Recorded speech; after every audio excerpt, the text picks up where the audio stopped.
Hear ye. Drag Duel Season 3 is officially here.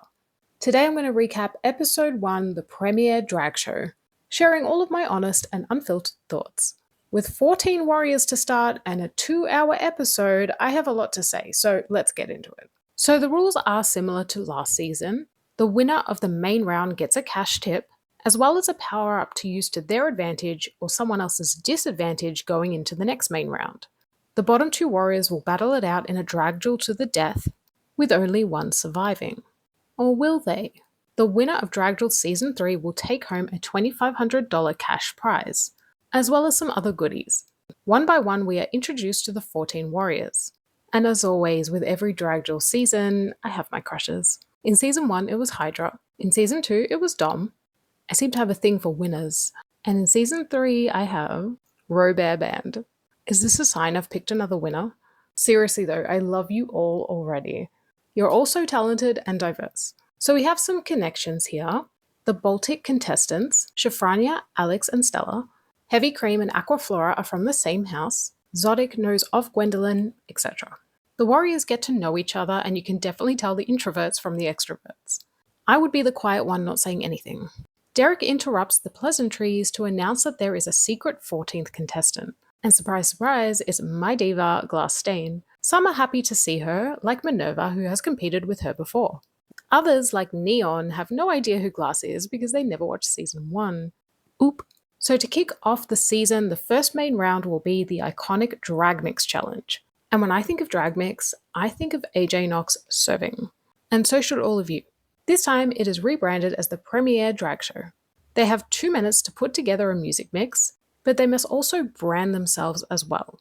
2 songs and 1 spoken word must be present in the mix. Before the warriors can prepare, Bootsy drops a twist. The first power-up of the season will be available this main round. And who better to introduce it than my collab partner, Anastasia Paige Milano. We did a video together sharing our 10 favorite Dragula contestants, so you should go check that out. So to gain the power-up, the warriors must rank each other from best to worst, based on what they've learned so far plus their promo looks. Whoever comes out on top wins. It's so fitting that Anastasia delivered this because she ranked everybody on Season 2 unprompted. Hennessy is voted the best of the best. I said fan favorite in my pre-season thoughts. She gets 30 seconds added to her drag mix. Shafrania is voted last. No, I love her. Rankings, of course, generate drama. The most experienced queen, Minerva, is voted second last. And this is due to Maroon Gate, with the contestants saying that her promo look looked more maroon than purple. Stella is calling the rankings rigged. Glass is pressed at being placed below Zodic. It's juicy. And speaking of juicy, Minerva makes a comment saying, if you're not wearing lashes, you're not doing drag, referring specifically to Robert's promo. And of course, cheeky Neon Noir tells Robert about this. Minerva calls it light shade, but Robert isn't having it, leaving the chat. I am in agreement with Gwendolyn. Your art is your art, however you present yourself. But just keep in mind that Anastasia is one of my favorite people, so I do love fun drama, especially on Drag Duel. So it's time for the drag mixes, and my 3 favorites were Hennessy, such a powerful and moving piece about reclaiming a racial slur that I will not be repeating. I love when drag teaches you something. I also loved Gwendolyn's Twilight-themed wolf mix. It had levels and surprises. She spoke to my millennial side. And finally, Trans Jennifer gave me drama, cohesion, and cunt. What more could I need? Category is express yourself. Show us who you are and what you represent. And I gave my top 2 to Gwendolyn. Blue is my favorite color. This is absolutely gorgeous. She made this herself. It represents her journey as a trans man, as well as a tribute to her trans brothers and sisters. Special shout out though to Hennessy because wow. Before we can get into the judging, it is revealed that Neon broke the rules. Turns out she used editing in the final product when she wasn't meant to. Naughty, naughty.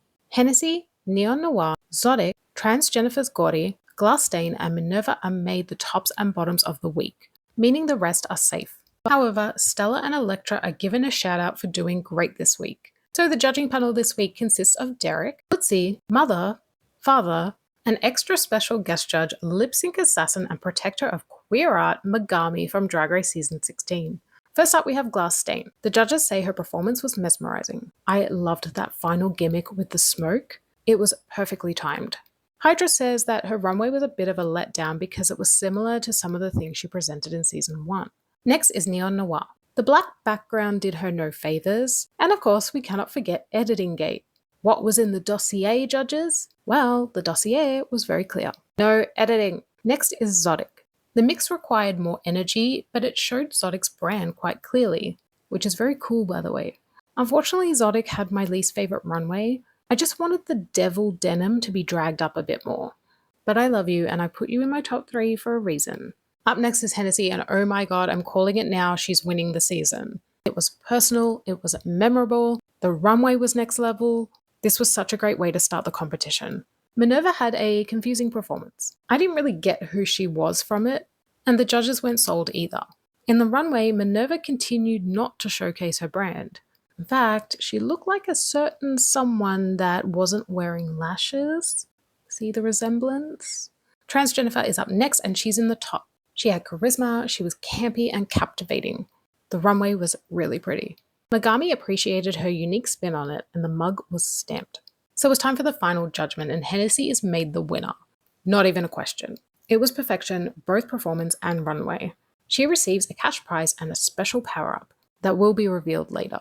Zodic, Minerva, and Neon are made the 3 bottoms. However, Zodic is saved, leaving Minerva and Neon to battle it out. They perform to Abracadabra by Lady Gaga, and Minerva doesn't know the words. I'm pretty sure that's a cardinal sin in the drag world not to know the words to that song. Neon's choreo was so chaotic, I was living. And speaking of chaotic, Neon cuts it quite short, not finishing the song, or so it seemed. But not really, because it's revealed that Minerva used the unedited version, whereas Neon actually used the correct edited version. Read the damn dossier! And so the first eliminated contestant is Minerva. And that was a gag. I would never have guessed that preseason. Next week is Horror Week. Yes, thank you God, you're speaking my language. And so, my friends, what did you think of the premiere of Drag Duel Season 3? This is such a great start. I'm fully invested. I think they've really found their stride with this show. Everything is working. But as always, give me all the tea, and I'll be back very soon with another video.